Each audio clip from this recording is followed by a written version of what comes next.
ज़िंदगी बाकी रखने की दुआएं किया करते थे। तो ये बड़ी फजीलत की बात है रमज़ान में हयात मिलना, इसलिए कि माह रमज़ान सारे महीनों का सरदार है। इस तरह के कुरान मजीद सब किताबों के सरदार हैं। नबी पाक सल्लल्लाहु अलैहि वसल्लम कुल नबियों के सरदार हैं। हाज़िरीन, हमारे अकाबिर बुजुर्गानी दीन का, औलिया अल्लाह और सहाबा किराम का माह रमज़ान के लिए क्या इख्तिमाम होता।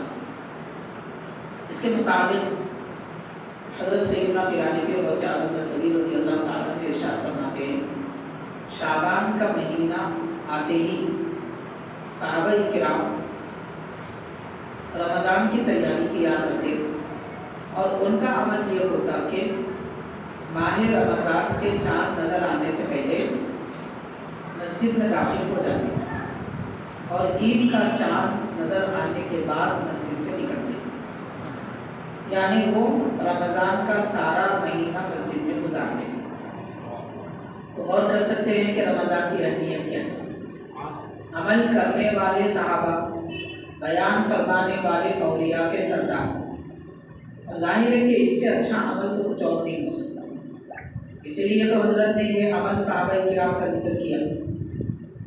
और दूसरी बात, हज़रत ये भी फरमाते हैं कि साबिक़ा ज़माने में, पिछले ज़माने में, हज़रत गौसे पाक का फरमान है, पिछले ज़माने में जो हमारे सलफ़ यानी बुज़ुर्ग हज़रात थे, उनमें जो ताजिर थे, तिजारत करने वाले, हज़रत फरमाते हैं कि ताजिरीन का तरीक़ा यह था, ताजिरीन का अमल ये था कि वो शाबान के महीने में अपना कारोबार समेट लेते, कारोबार शुरू नहीं करते, कारोबार समेट लेते और जिनको कर्जा देना था उनको कर्जा दे देते।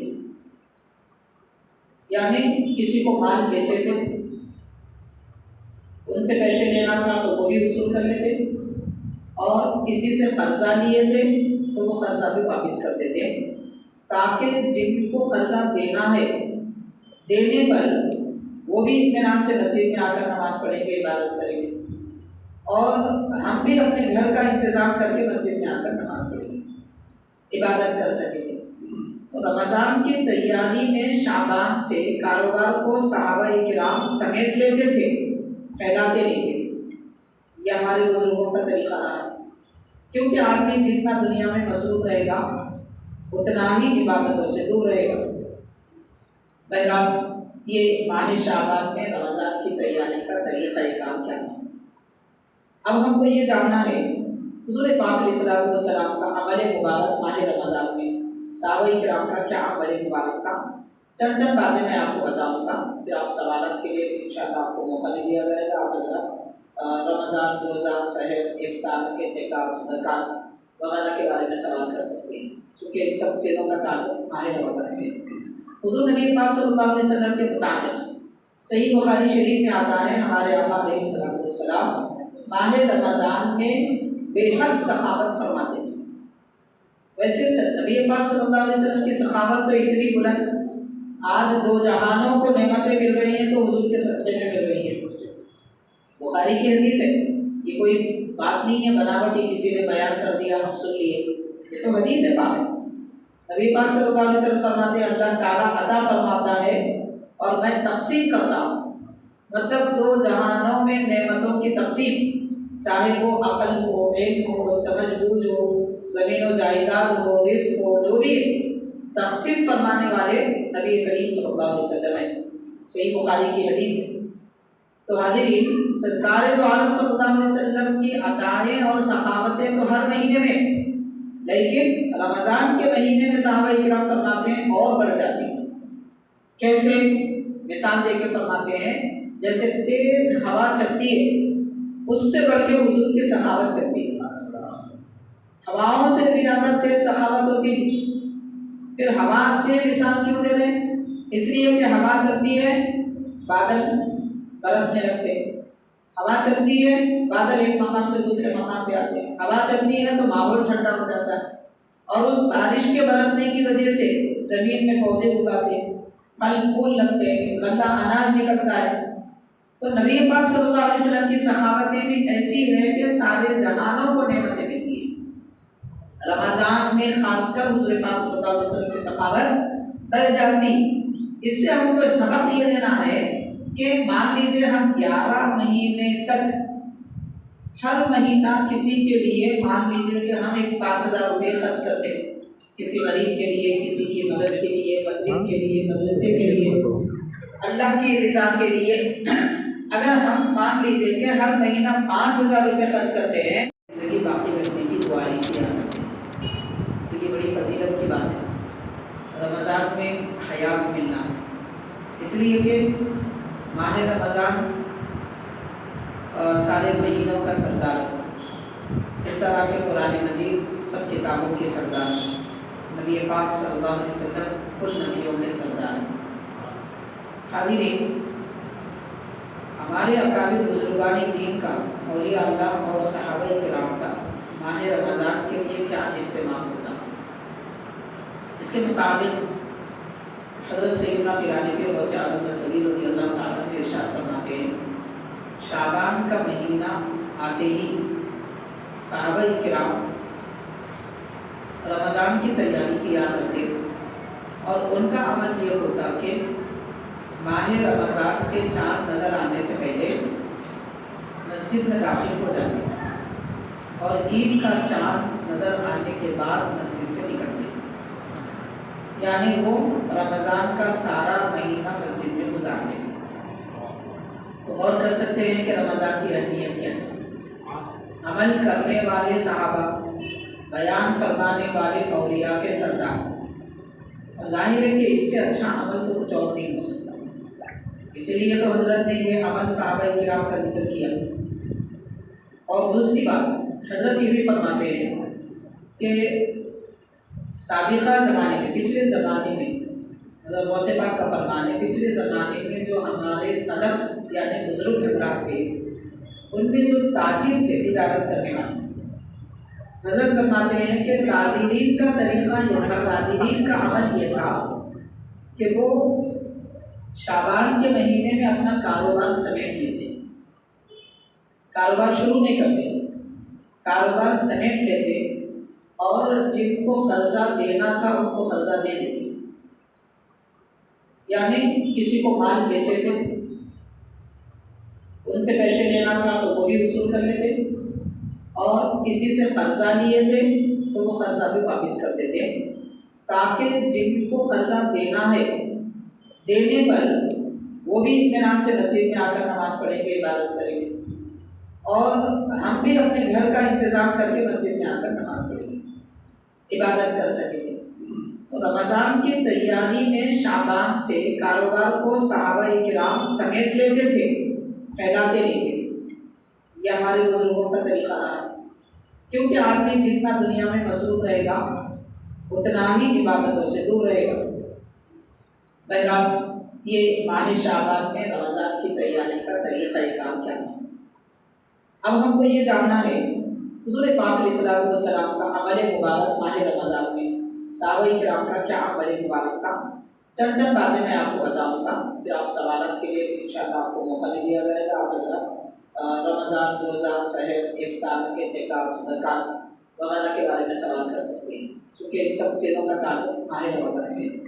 हुज़ूर नबी पाक सल्लल्लाहु अलैहि वसल्लम के मुताबिक सही बुखारी शरीफ में आता है, हमारे आका अलैहिस्सलातु वस्सलाम माह रमज़ान में बेहद सखावत फरमाते थे। वैसे नबी पाक सल्लल्लाहु अलैहि वसल्लम की सखावत तो इतनी बुलंद, आज दो जहानों को नेमतें मिल रही हैं तो हुजूर के सदक़े में मिल रही हैं। बुखारी की हदीस है, ये कोई बात नहीं है बनावटी किसी ने बयान कर दिया हम सुन लिए, ये तो हदीस है पाक। नबी पाक सल्लल्लाहु अलैहि वसल्लम फरमाते हैं, अल्लाह ताला अता फरमाता है और मैं तक़सीम करता हूँ। मतलब दो जहानों में नेमतों की तक़सीम, चाहे वो अक़ल हो, इल्म हो, समझ बूझ हो, ज़मीन व जायदाद हो, रिज़्क़ हो, जो भी तक़सीम फरमाने वाले नबी करीम सल्लल्लाहु अलैहि वसल्लम है। सही बुखारी की हदीस है। तो हाज़िरीन, सरकार दो आलम सल्लल्लाहु अलैहि वसल्लम की अताएँ और सखावतें तो हर महीने में, लेकिन रमज़ान के महीने में सहाबा इकराम फरमाते हैं और बढ़ जाती थी। कैसे? मिसाल देके फरमाते हैं, जैसे तेज हवा चलती है उससे बढ़ के हुजूर की सखावत चलती थी। हवाओं से ज्यादा तेज सखावत होती थी।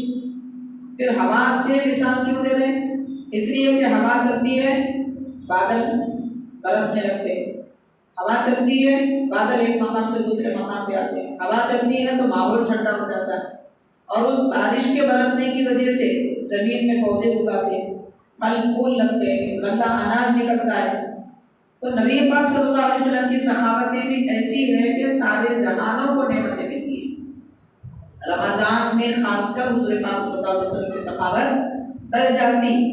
इससे हमको सबक ये लेना है कि मान लीजिए हम 11 महीने तक हर महीना किसी के लिए, मान लीजिए कि हम एक 5,000 रुपये खर्च करते हैं किसी गरीब के लिए, किसी की मदद के लिए, मस्जिद के लिए, मदरसे के लिए, अल्लाह की रज़ा के लिए। अगर हम मान लीजिए कि हर महीना 5,000 रुपये खर्च करते हैं, कि हम एक 5,000 रुपये खर्च करते हैं किसी गरीब के लिए, किसी की मदद के लिए, मस्जिद के लिए, मदरसे के लिए, अल्लाह की रज़ा के लिए। अगर हम मान लीजिए कि हर महीना 5,000 रुपये खर्च करते हैं, तो माह रमज़ान में उसे बढ़ाकर 10, 15, 20 करना चाहिए। तो रमज़ान में सखावत बढ़ा देना हुजूर की सुन्नत है। रमज़ान में सिर्फ रोज़ा रखना ही इबादत नहीं है, सखावत करना भी एक इबादत है, और सखावत को बढ़ाना भी एक इबादत है। तो ये नबी पाक सल्लल्लाहु अलैहि वसल्लम का तरीक़ा-ए-कार रहा है। और हाज़िरीन, हुज़ूर पाक अलैहिस्सलातु वस्सलाम माह रमज़ान में खासकर एक कुरान शरीफ सुनाते थे हज़रत जिब्रील अलैहिस्सलाम, और जिब्रील अलैहिस्सलाम से कुरान मजीद सुनते थे। इससे मालूम हुआ कि हमको तरावी में एक कुरान सुनना है तो दिन भर में एक कुरान पढ़ना है। मतलब 1 महीने तक नमाज तरावी में हम कुरान सुनते हैं इमाम साहब के पीछे, फिर फजर, ज़ोहर, असर, मगरिब, कम से कम ये 4 नमाजों से पहले या नमाजों के बाद या इशा की तरावी के बाद इतना कुरान तो पढ़ना चाहिए कि रमज़ान में एक कुरान मुकम्मल हो। अगर हर नमाज से पहले आधा घंटा भी हम पढ़ेंगे, माशाअल्लाह दिन भर में 2 पारे तो आसानी से हो जाते हैं। हर नमाज से पहले भी अगर पढ़े आधा घंटा, आम लोगों के लिए जिनको माशाअल्लाह तेजी से फरावानी से पढ़ना आता है, जो हाफिज़ाने कुरान है, उन हुफ़ाज़ के तो कुरान बहुत हो जाते हैं माशाअल्लाह, 25, 30, कभी 50 कुरान भी पढ़ लेते हैं हुफ़ाज़। कोई ताज्जुब की बात नहीं। तो बहरहाल हाज़िरीन किराम, कुरान मजीद की तिलावत भी माह रमज़ान में ज़्यादा होनी चाहिए। आजकल ये देखा जा रहा है कि बहुत सारे हज़रात मस्जिदों में कुरान शरीफ तो हर साल नहीं आते। एक बहुत बड़ी नेकी लोग समझ रखें, रमज़ान आया मस्जिद में कुरान दे दो, समझ रहे हैं कि बहुत बड़ी नेकी है। वाक़ियतन बड़ी नेकी है उस वक्त है जबकि मस्जिद में कुरान ना हो। मस्जिद में तो कुरान मजीद पुरानी रखी हुए, ताबदार भरे हुए, फिर कुरान ला के दे रहे, फिर कुरान ला के दे रहे। वो मैं वाक़ियतन बिना मुबालगा अर्ज़ कर रहा हूँ, मस्जिद की कमेटी के लोग परेशान हैं, क्योंकि कहीं उठा के रखे तो भी बेदबी, कहाँ रखेंगे? कुरान मजीद बंद करके यूं ही रख देना, ये भी एक किस्म की बेदबी। कुरान शरीफ है तो पढ़ना चाहिए, अगर पढ़ने को कोई तैयार नहीं। माह रमज़ान में वो ज़ईफ़ उम्र, बड़ी उम्र के लोग पढ़ लेते हैं, नौजवानों को तो फुर्सत नहीं, अधेड़ उम्र के लोगों को काम बहुत रहता है, इस वजह से वो ना कुरान पढ़ते हैं ना कुछ वक्त निकालते हैं। हाज़िरीन, कुरान मजीद पढ़ने की आदत डालें, और वाक़ियतन जो कुरान मजीद पढ़ता है, आप गौर कीजिए, सरकार दो आलम सल्लल्लाहु अलैहि वसल्लम ने फरमाया कि कुरान और रोज़ा माह रमज़ान में रखते हैं, कुरान भी कसरत से माह रमज़ान में पढ़ते हैं। हुज़ूर पाक सल्लल्लाहु अलैहि वसल्लम का फरमाना है, कुरान और रोज़ा अल्लाह ताला के दरबार में ये अर्ज़ करते हैं, शफ़ाअत करते हैं। रोज़ा कहता है कि ए अल्लाह, मैंने इसको खाने पीने से रोका था, इसके हक़ में मेरी शफ़ाअत कबूल फरमा, इसको जन्नत अता फरमा। कुरान कहता है, ए अल्लाह, मैंने इसको दुनिया के कामों से रोककर तेरे कलाम की तिलावत में मसरूफ किया था, इसको भी तो दोज़ख से आज़ाद फरमा। अल्लाह का कलाम कुरान अल्लाह के दरबार में गुजारिश करेगा तो क्या दुआ कबूल नहीं होगी? रोजा जो अल्लाह के लिए हमने रखा था वो अल्लाह के दरबार में सिफारिश करेगा तो वो भी कबूल होगी। तो हमारे लिए शफाअत यानी नबी पाक अलैहिस्सलाम की शफाअत मुसल्लम है। हुजूर पाक सल्लल्लाहु अलैहि वसल्लम ने कुरान को भी शफी बताया, रोजे को भी शफी बताया। इसलिए कुरान पाक की तिलावत का माह रमजान में एहतमाम करना चाहिए। हाजिरीन, अगर कोई ये समझे कि हम एक पारा नहीं पढ़ सकते, दो पारे नहीं पढ़ सकते, आधा पारा नहीं पढ़ सकते, कोई बात नहीं, कोशिश तो करिए। कम से कम जब नमाज के लिए मस्जिद में आते हैं, रमजान में खासकर जब नमाज के लिए मस्जिद में आते हैं, कुरान मजीद हाथ में लेकर खोल के तो देखो।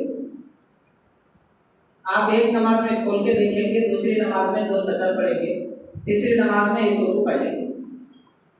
कुरान के जो करीब होता है कुरान उसको खींच लेता है, करीब तो हो जाता मसला। तो पढ़ने की आदत डालें। जिस तरह के हम मैसेजेस पढ़ते, अखबार पढ़ते, बहुत शौक रहता है अखबार पढ़ने का, क्या लिखा हुआ है पूरा अखबार पढ़ लेते, लेकिन अल्लाह का कलाम नहीं पढ़ते। बंदों के लिखे हुए हुरूफ पढ़ रहे हैं, अल्लाह के बताए हुए कलाम को नहीं पढ़ रहे। कितने अफसोस की बात है हमारी। कोशिश करिए कम से कम हर नमाज में एक आयत तो ठहरे ठहरे पढ़ लीजिए। बैठे हुए तो शायद आप समझ रहे होंगे बैठे तो देर हो जाती होगी, मत बैठिए, ठहरे ठहरे खोल के एक आयत पढ़ो, रखो। 5 आयतें तो होती दिन में कम से कम, फिर उसके बाद देखिए दिल की दुनिया बदल जाती है। बहरहाल कुरान मजीद पढ़ने का बेहतरीन मौका है माह रमजान मुबारक। इसके लिए कोशिश करनी चाहिए क्योंकि हुजूर पाक सल्लल्लाहु अलैहि वसल्लम रमजान मुबारक में ज़्यादा कुरान मजीद पढ़ते हैं। कुरान शरीफ पढ़ने का और एक फायदा, प्यारे आका अलैहिस्सलाम ने फरमाया कि अल्लाह तबारक व तआला ये फरमाता है जो बंदा कुरान ज़्यादा पढ़ता है, जो बंदा कुरान ज़्यादा पढ़ता है वो दुआ ना करे तो भी मैं उसकी ज़रूरत पूरी कर देता हूँ। कितनी बड़ी फजीलत है आप देखिए। मतलब क्या हुआ? मतलब ये हुआ कि दुआ करने का वक्त नहीं है बंदे के पास, मगर कुरान पढ़ना है। अल्लाह ताला आलिमुल गैब है, दिल का हाल जानता है। हम नहीं जानते हमको क्या चाहिए, अल्लाह जानता है। तो परवरदिगार जो जानता है वो हमारी जरूरत पूरी कर देता है, उसका वादा है। इसलिए कुरान मजीद ज़्यादा पढ़ना चाहिए। अब उसके बाद और एक बात जो मैं अर्ज़ करना चाहूँगा, नमाज तरावी का पढ़ना सुन्नत मुअक्कदा है। रमजान का चांद नजर आने से लेकर ईद का चांद नजर आने तक तरावी पढ़ना सुन्नत मुअक्कदा है। सुन्नत मुअक्कदा का मतलब क्या? ज़ोहर से पहले वाली 4 रकात नहीं छोड़ते, ज़ोहर के बाद वाली 2 रकात सुन्नत भी नहीं छोड़ते, फजर से पहले वाली 2 रकात सुन्नत भी नहीं छोड़ते। वैसे ही नमाज तरावी सुन्नत है, वैसे ही सुन्नत है। मतलब इसको आसानी में नहीं लेना चाहिए। होता क्या है, अभी जो मौलवी साहब फरमा रहे थे, शबीना कहा, 3 शबी शबीना, 1 शबी शबीना, 10 दिन में कुरान, ये जो पढ़ रहे हैं, ये पढ़ने वाले लोगों को आप देखो, अगर किसी शबीने में या दरिया में 10 सफ़े, शबीना खत्म हो गया, दहा खत्म हो गया, अगले दिन 1 सफ़ या 1.5 सफ़ रहती, बाकी पूरे भाग गए। कहाँ रहेगी? वो लोग ये समझ रहे हैं कि शबीना पढ़े तो बहुत बड़ा सवाब है। नहीं है, जितना सवाब एक तरावी में, पूरे रमजान की तरावी में है कुरान पढ़ने का जितना सवाब है, वो पढ़ने का उतना सवाब नहीं है। क्यों नहीं है? पहली वजह ये कि एक मरतबा उस तरह पढ़ लेने के बाद में लोग ये समझ रहे हैं कि अब नमाज तरावी खत्म हो गई, तो वो शबीने की वजह से तरावी की अहमियत खत्म हो रही है। शबीने की वजह से तरावी की अहमियत खत्म हो रही है। और एक अहम बात आप सुनिए, दहा शबीना हम लोग शुरू करें और तरावी हुजूर पाक सल्लल्लाहु अलैहि वसल्लम शुरू करवाएं। आप दहा पढ़ के तरावी को छोड़ दे रहे हैं।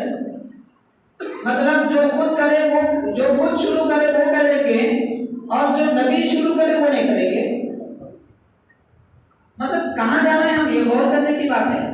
हाँ, लोग अगर ऐसे हैं कि 10 दिन में एक कुरान सुन के, 3 दिन में एक कुरान तरावी में सुनने के बाद फिर तरावी में भी वैसे ही आते आम दिनों में, तो फिर भी गुंजाइश है, लेकिन एक साथ नहीं। मिसाल के तौर पर इधर तरावी हो रही है और एक फ्लोर पे जो है वो शबीना चल रहा है, ये बिल्कुल मना। उलमा इकराम फुक़हा इकराम ने फरमा दिया, वज़ाहत फरमा दी। हाँ, फिर भी ये कर सकते हैं, अगर कहीं शबीना हो रहा है तो फिर भी ये गुंजाइश है। मिसाल के तौर पर एक शबीना रखे तो एक दिन सवा पारा नहीं पढ़ेंगे, एक दिन पूरा कुरान पढ़ लेंगे, फिर अगले दिन से सवा पारा पढ़ेंगे। ये भी कब है? जबकि शबीने में जितने लोग आ रहे थे वो रहना बाकी दिनों में, वो लोग नहीं रहेंगे, बाकी दिनों में छुट्टी मनाएंगे और ये समझेंगे हम 2 दिन 3 दिन पढ़ लेंगे, उसके बाद कारोबार कर लेते, तो फिर वो शबीना पढ़ने का कोई फायदा नहीं। बहरहाल हाज़िरीन इकराम, नमाज़ तरावी पढ़ना सुन्नत मुअक्कदा है, इसका ना पढ़ने वाला गुनाहगार है। बल्कि मैं आगे अगर बढ़ के कहूँ तो तरावी अगर किसी ने छोड़ दी और उसने ईद का चांद देख लिया, इमाम साहब या काजी साहब वगैरह के पास जाकर कहने लगा मैं ईद का चांद देखा, तो काजी साहब बोलते तू गुनाहगार है, तेरी गवाही कबूल नहीं। अगर उनको मालूम है तो कि ये आदमी तरावी नहीं पढ़ा था और फिर आके चांद की गवाही देगा, तो शरीयत कहती है तुम्हारी गवाही कबूल नहीं है। अब आप गौर कीजिए कि जिस आदमी की गवाही कबूल नहीं है तरावी ना पढ़ने की वजह से, वो ईद क्या मनाएगा? ईद तो अल्लाह के इनाम और इकराम पर खुशी मनाने की बात है। इतना बड़ा गुनाह है नमाज तरावी छोड़ना, हमने बहुत आसान समझ रखा है, मजाक समझ रखा है। बहरहाल हाज़िरीन इकराम, शहर में हैदराबाद में तो बड़े अजीब निराले होंगे, क्या बयान करें। जिस मस्जिद में देखो दहा, जिस मस्जिद में देखो शबीना, जिस मस्जिद में देखो 3 दिन में खत्म, उसके बाद सारी मस्जिद खाली। बेचारे इमाम साहब पढ़ रहे हैं, मौज़िन साहब रहते, 2-4 मस्जिद के मुसल्ली हैं। मजाक बना लिया लोगों ने रमजान को। तौबा तौबा, हमारी वजह से नमाज की अहमियत घट रही है, हमारे कामों की वजह से तरावी की अहमियत घट जा रही है। इसको समझने की जरूरत है, ठंडे दिल से सोचेंगे। जैसा कि मैंने अभी कहा, उस पर गौर करें। दहा शबीना सब हम शुरू करें, तरावी नबी पाक सल्लल्लाहु अलैहि वसल्लम ने शुरू करवाई, अब हम किस पे अमल करें? खैर, तो हाज़िरीन इकराम, नमाज तरावी की बड़ी अहमियत है। उसके बाद माह रमज़ान में जो अहम तरीन काम है वो है रोज़ा। आजकल नौजवानों में ये भी एक आदत हो चुकी है, रोज़ा नहीं रख रहे। ये बड़े अफसोस के साथ कहना पड़ता है। खांसी हो गई रोज़ा नहीं रखे, नजला हो गया रोज़ा नहीं रखे, सहरी में नहीं उठे रोज़ा नहीं रख रहे। ताज्जुब की बात है, सहरी में नहीं उठे रोज़ा नहीं रख रहे, या फिर कारोबार में मसरूफ है रोज़ा नहीं रख रहे। रोज़ा रखना फर्ज है। नबी पाक अलैहिस्सलातु वस्सलाम ने रोज़े को फर्ज करार दिया और ये इरशाद फरमाया कि अल्लाह ताला ने तुम पर रोज़ा फर्ज फरमाया और हुज़ूर फरमाते हैं मैंने तुम्हारे लिए तरावी को सुन्नत करार दी। तो तरावी हुज़ूर की सुन्नत, रोज़ा अल्लाह का दिया वो फर्ज है। उसे फर्ज बताने वाले प्यारे आका सल्लल्लाहु अलैहि वसल्लम, लेकिन देने वाला परवरदिगार। और ये भी इरशाद फरमाया गया है कि अगर किसी से एक रोज़ा छूटे, माह रमज़ान का अगर एक रोज़ा छूटे, रमज़ान के बाद वो सारा साल रोज़ा रखे, तो भी वो एक रोज़े की फजीलत और सवाब नहीं पा सकता। ये अहमियत है रमज़ान के रोज़े की। अफसोस कि हम उस अहमियत को नहीं जानते। हाज़िरीन इकराम, बहरहाल अपनी जिम्मेदारियों को समझना चाहिए। और एक अहम बात मैं अर्ज़ करना चाहूँगा, आमतौर पर मुआशरे में जो खराबियाँ हैं, उन खराबियों पर हमको तवज्जो देने की ज़रूरत है। हाज़िरीन देखिए, मिसाल के तौर पर एक इलाके में, एक महल्ले में, एक गली कूचे में, एक मस्जिद में 15-20 भी समझदार लोग रहे, सारे लोगों को अच्छा बना सकते हैं। ये हो सकता है, हमको तय करना है कि हम मुआशरे को अच्छा करें। अब देखिए खराबी क्या होती है। सहरी के वक्त बहुत बड़ी खराबी होती है। ऐसी खराबी हो रही है कि भाई किसी का रोज़ा नहीं हो रहा है, ऐसी खराबी हो रही है। मैं अक्सर ये बात अर्ज करते रहता हूँ, बार बार बोलता हूँ, अहमियत वाली बात है, इसलिए अर्ज करना पड़ता है। अब देखिए मिसाल के तौर पर माह रमज़ान में इस साल मान लीजिए कि सहरी का आखिरी वक्त, 5:15 16 वगैरह पर अगर हो, उससे कुछ कम सी आता जो भी है, तो 15 मिनट 5:15 पर सहरी का वक्त खत्म हो रहा है, तो हमारे पास क्या करते हैं, मुअज्जिन साहब मस्जिद में आके 5:15 पे सहरन बजाते हैं। मुअज्जिन साहब क्यों बजा रहे हैं सहरन? क्या लोगों जिनके हाथ में लुक़मा है छोड़ दो। सहरन इसलिए बज रहा है कि मुंह में लुक़मा है तो निकाल दो, इसलिए सहरन बज रहा है। लेकिन हम क्या करते हैं, सहरन बजने तक खा सकते पी सकते, इसलिए मुअज्जिन साहब सहरन का खटका बंद करने तक खाते पीते रहते। रोजा ही नहीं हुआ, शुरू ही नहीं हुआ रोजा, क्योंकि फजर का वक्त शुरू होने पर, सहरी का वक्त खत्म होने पर रोजा रखने का वक्त शुरू हुआ, हम खा रहे हैं। कुरान मजीद कहता है तुम आतिमुस्सियाम इलल लैल, रात खत्म होने तक दिन शुरू होने से पहले तक तुम सहरी कर सकते हो, और रात शुरू होने से पहले तक, रात शुरू हो रही है तब तक रोजा रखो। तो रात शुरू होने तक रोजा रखना, रात खत्म होने तक सहरी कर सकते हैं। हम रात खत्म होने के बाद दिन शुरू हुआ और सहरी कर रहे हैं, ये बिल्कुल गलत है।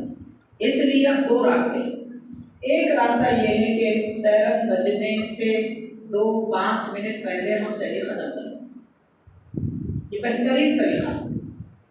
एक दूसरा, सहरन 2 मिनट पहले बजाए, 5:15 पर सहरी का वक्त खत्म हो रहा है तो 13 मिनट पर सहरन बजाए, 1 मिनट बजाए, खत्म कर दें। कम से कम लोगों को जो आदत हो चुकी है सहरन बजने तक खाने की, तो जब तक भी खाएंगे तो उनका रोजा तो रहेगा, 1 मिनट बाकी रहेगा, ये सहूलत है इसमें। और एक अहम बात वो ये कि जब सहरन बजा रहे हैं, चाहे इफ्तार का हो या सहरी का, जिम्मेदारों का काम ये है कि वो घड़ी को अच्छी तरह जांच ले। घड़ी कभी 2 मिनट तेज होती, कभी 5 मिनट आगे हो जाती, हमको देखने की आदत ही नहीं है। सबसे पहले क्या करना चाहिए, रमजान में हर मस्जिद में वक्त खत्म, सहरी और इफ्तार का वक्त लगा देना दीवार में। मुअज्जिन साहब या जिम्मेदार जो भी हैं उनका काम है पहले आके वक्त देखें, फिर घड़ी देखें। घड़ी अगर सही नजर नहीं आ रही, अपनी घड़ी से चेक कर लें, दूसरों की घड़ी से चेक कर लें, रोजाना तहकीक करके बजाना, ये जिम्मेदारी होती है अपनी, मजाक नहीं है, इबादत है। लेकिन ऐसा कुछ नहीं होता। बहरहाल हाज़िरीन किराम, ये माह रमजान में होने वाली एक बड़ी गलती जो सहरी के वक्त होती है, और एक गलती होती है इफ्तार के वक्त। बाज़ लोगों को बहुत जल्दी होती है इफ्तार करने की, वो बेचारे 7 मिनट पहले इफ्तार कर लेते हैं। आप आजमा के देखिए, टाइम देखो आप, 7 मिनट कम से कम पहले, कुछ देर करे तो 5 मिनट, 5 मिनट पहले इफ्तार कर लेते हैं। उनके सहरन बजने पर हमारे लोग खा लेते हैं। अगर कोई बोले समझाए तो बोलते हैं क्या हुआ, बोलना में तो खोलना है, तो ये क्या अक्लमंदी की बात है। वो सामने वाला आदमी गिरा, मैं भी गिर जाता हूँ, अरे कहीं को गिरना हुआ बोले तो नहीं, वो गिर गया ना, ये कोई अक्लमंदी की बात है? कोई अक्लमंदी की बात नहीं है। समझदारी से काम करना चाहिए। अक्लमंद इंसान को सोचना चाहिए कि मेरे भाई, आप गर्मा के दिनों में 14.5-15 घंटे भूखे रहे अल्लाह के लिए, 5 मिनट सब्र नहीं कर सकते। 5 मिनट अफसोस की बात, क्या फर्क पड़ेगा? क्या ऐसा है क्या कि सूरज डूबते ही फौरन खा लेना, नहीं तो रोजा नहीं होता? ऐसा है क्या? कोई बात नहीं है, आप 10 मिनट ताख़िर करेंगे तो कोई गुनाह नहीं होता। 10 मिनट भी वक्त होने के बाद 10 मिनट भी ताख़िर करें तो कोई गुनाह नहीं होता। ये बात मैं इसलिए बोल रहा हूँ, अक्सर होता, लोग कभी बाजारों में रहते, सहरन का वक्त होते जेब में से खजूर निकाल के सड़क पे ठहर के शुरू हो जाते। पहले तो बाजार में खाना हराम है और आप इफ्तार बाजार में कर रहे हैं। देखिए आप सब्र कर सकते हैं, कोई मसला नहीं। यहाँ तो ये करिए 10 मिनट पहले मस्जिद में आके बैठ जाइए, सुकून से इफ्तार करिए, कोई बात नहीं। या कहीं बैठ जाइए, अपने घर में हो, दुकान में हो, कहीं भी बैठिए इफ्तार करिए, कोई हर्ज नहीं। वक्त होते ही खाना फर्ज नहीं है, ये ध्यान रखिए। हाँ, वक्त होने के बाद देर करना मकरूह है। कितनी देर? इतनी देर करना कि आसमान में सितारे निकल आए। आसमान में सूरज डूबने के बाद सितारे निकल आने के लिए आधा घंटा तो कम से कम होता है। उतनी ताखीर करना मकरूह है, उससे रोजा मकरूह हो जाता। और ये भी हमारे आका सल्लल्लाहु अलैहि वसल्लम का एहसान है हम पर कि प्यारे आका ये नहीं चाहते कि मेरे उम्मती इफ्तार होने के बाद भी भूखे रहें, इसलिए फरमाया जल्दी इफ्तार करो। तो जल्दी का मतलब लोग 5 मिनट पहले समझ रहे। और हदीस पाक में आया सही देर तक करो, तो देर का मतलब लोग अज़ा होने तक समझ रहे हैं। दोनों गलत है। ये एहतियात करनी जरूरी है, क्योंकि भाई हमारा रोजा है, आपका रोजा है। आप एहतियात नहीं करेंगे तो क़यामत के दिन क्या लेके जाएगा अल्लाह के दरबार? समझने की बात है, इसको अच्छी तरह समझ लीजिए। बहरहाल ये सहर इफ्तार वगैरह के मुताबिक ये चलता है बात। अब दो और बातें अर्ज करूँगा फजीलत सहर इफ्तार के रोजे की। सरकार दो आलम अलैहिस्सलाम ने इरशाद फरमाया कि जो शख्स माह रमज़ान में रोज़ा रखे, रात में इबादत करे, मतलब नमाज तरावी पढ़े, दिन में रोज़ा रखे, रात में नमाज तरावी पढ़े, हुज़ूर पाक सल्लल्लाहु अलैहि वसल्लम ने इरशाद फरमाया अल्लाह ताला उसके पिछले सारे गुनाह बख्श दिए। सुभान अल्लाह, सुभान अल्लाह। पिछले रमज़ान में बख्शे थे माशाअल्लाह, अब ये रमज़ान आ रहा है, अल्लाह हम सबको माह रमज़ान पूरा अता फरमाए। आमीन आमीन। बख्शिश का सामान है, ऐसी बख्शिश जो रमज़ान में मिलती फिर कभी नहीं मिलती, फिर कभी नहीं मिलती। वो अलग अलग सूरतें होती हैं, बड़ी रातों में बख्शिश होती, ईद में भी बख्शिश होती, मगर रमज़ान के जैसी बख्शिश फिर कभी नहीं मिलती। एक हदीस शरीफ में आता है, सरकार ने फरमाया माह रमज़ान के चांद नजर आने से ही अल्लाह तबारक व तआला हर रात में 1,00,000 दोज़खियों को बख्श देता है। 29 रातों में 29 लाख लोग माफ हुए, दोज़ख से आजाद हुए। पूरे हैदराबाद की मुस्लिम आबादी में होंगी, थोड़ी बहुत बढ़ के हो सकती है। तो अब आप गौर कीजिए, अभी ये पूरे शहर की बात नहीं की जा रही है, हर इलाके का अलग मामला होता है। जैसे महल्ले अलग अलग होते हैं, इलाके अलग अलग होते हैं, बल्दिया के एतबार से डिवीजन अलग होते हैं, उस एतबार से बख्शिश होती है। तो गोया के सारे रमज़ान में सारे मुसलमान माफ कर दिए। इतनी बड़ी फजीलत अल्लाह ताला की तरफ से हमको मिल रही है। फिर हम क्या कर रहे हैं भाई? हलीम खा रहे हैं, होटलों में बैठ रहे हैं, चाय पी रहे हैं, और दूसरे की मंडियों पे चढ़ रहे हैं, और फिर सिगरेटा फूंक रहे हैं। रात पूरी इसमें गुजर जाती, इसमें रात गुजर जाती। चलिए भूख लगी, थोड़ी देर खा ली, थोड़ी देर खा ली, फिर मस्जिद में आ गई। नहीं आ सकते मस्जिद में तो घर में जाके सो जाइए। सोना भी फजीलत है, मोमिन का आराम करना भी फजीलत है। हदीस शरीफ में आता है, हुज़ूर पाक सल्लल्लाहु अलैहि वसल्लम ने फरमाया जो नमाज इशा पढ़े और सो जाए इस नीयत से कि फजर पढ़ूंगा, फिर फजर उठकर पढ़े, अल्लाह ताला उसे सारी रात सोने पर भी इबादत का सवाब देता है। सुभान अल्लाह, सुभान अल्लाह। मगर बाजार में घूमने वालों को नहीं है ये सवाब, होटलों में बैठने वालों को ये सवाब नहीं है। जरूरत के तहत आदमी कुछ भी कर सकता है, कोई हर्ज नहीं। जरूरत है आदमी की, चाय भी पी सकता है, खा भी सकता है, कोई हर्ज नहीं है। लेकिन रात उसी में खराब कर देना, ये कोई अकलमंदी की बात है। बहरहाल हाज़िरीन किराम, माह रमज़ान की अहमियत वगैरह के बारे में चंद बातें थी, और बहुत सारे और भी उमूर हैं। आप हज़रात सवाल करते जाएंगे तो इंशाअल्लाह उसकी तफसीलात भी मिलती जाएंगी। सवाल आप करिए इंशाअल्लाह।